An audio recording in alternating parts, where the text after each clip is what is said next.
In this lesson, you will create a series of hatch patterns in a mechanical drawing of a Wankel or rotary-type internal combustion engine. Hatches are used to fill closed boundaries with patterns of line work, and this helps to visually differentiate disparate materials or parts. Open the Engine 1 project file, and then click the Hatch tool, which is located right here on the Draw panel. You can create hatch boundaries with two different methods. You can either pick points and let Autocad try to determine where the boundaries exist, or you can manually select the boundaries. We'll try both methods. Click Pick Points up here in the Boundaries panel. Position the cursor over different areas of the engine, and you'll see different areas highlight. These are suggested hatch patterns.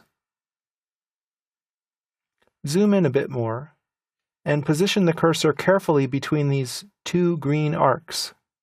Notice that it's not finding the boundary right now. That's because everything in the boundary has to be on the screen at the same time in order for this method to work. So I'm going to zoom out and try this again. I'll position the cursor between these two arcs, and it found the boundary. I'll just click to create the hatch object. I want this to be an associative hatch object so that I can come back later and edit it. So make sure this is selected. Then click Close Hatch Creation, and you've created your first hatch pattern. Let's create another one. Click Hatch again, and this time, let's manually select a boundary.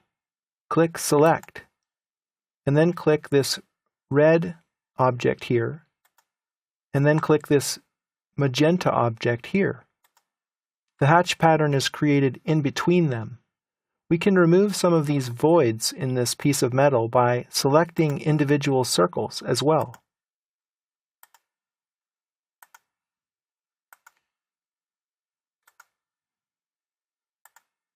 Click Close Hatch Creation, and you've created your second pattern. Let's try it again. Press Enter or the spacebar to repeat the hatch command, and then position the cursor right here. Click to create a hatch pattern, but this time let's change the pattern. Click this arrow to open a larger window where you can scroll through the hatch patterns. I'll choose ANSI 37 for a traditional cross-hatch pattern, but I don't see it on the screen. That's because it's too small. I need to change the scale over here. Highlight this number and try a bigger number. Let's try 10 and press Tab. I'm starting to see something change here on the screen, but it's still quite small. Let's try 50. Press Tab. There we go, we can see it now. Let's make it a bit smaller. Let's try 35. Enter. That looks better. You can also change the angle of the hatch pattern right here by dragging the slider. Click Close to create your third hatch pattern. Let's create another one in this cyan gear. Press Enter to repeat the command. And then if I hover the mouse here, it's not understanding that these are two different boundaries. Let's try selecting the objects. I'll select this inner boundary with the enclosing window, and I'll select the outer circle. Now some of the pattern is spilling through. Can you see that? I'll zoom in,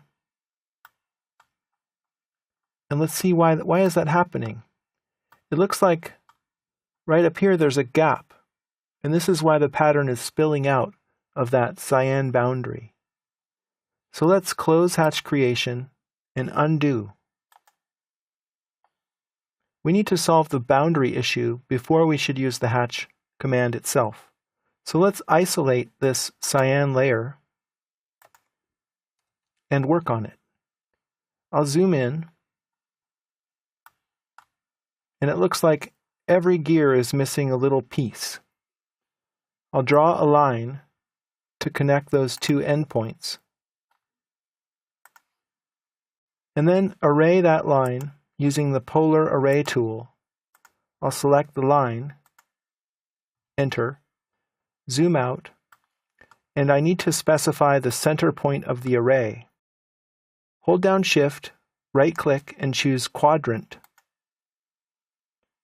It happens to be right here on the inner edge of this circle. You can count the gears, but I'll save you time and tell you that there are 24 of them, so type 24 and press Tab. I don't want this to be an associative array, I just want to create a number of lines. So I'll leave that unchecked and then click Close Array. Let's zoom in over here and see if it worked. Yes, it appears to be continuous all the way around now. The next thing we need to do is form a closed boundary. Right now these are separate objects. So go to the Modify panel and click its Slide Out, and you can find the Join command right here. Then create a window around all those gears and press Enter. Now it looks like it joined some of them, but it didn't get them all into one object. Let's try Join again. And this time it worked. Great. Let's exit isolation mode and then use the Hatch tool again. Select the inner and then outer boundaries, and let's change the pattern. Scroll down and choose Dots. You can change the amount of hatch transparency if you'd like, but to preview that on screen you have to turn on the transparency toggle on the status bar. So let's try that again. I can fade it out or fade it in. Let's change the color to white. Now that's a bit too bright. Perhaps I will fade that out a bit. And then I'll click Close. You have created hatch patterns by picking internal points and by selecting boundary edges. You have also joined objects to create a closed boundary and have altered hatch creation properties in selected hatch objects.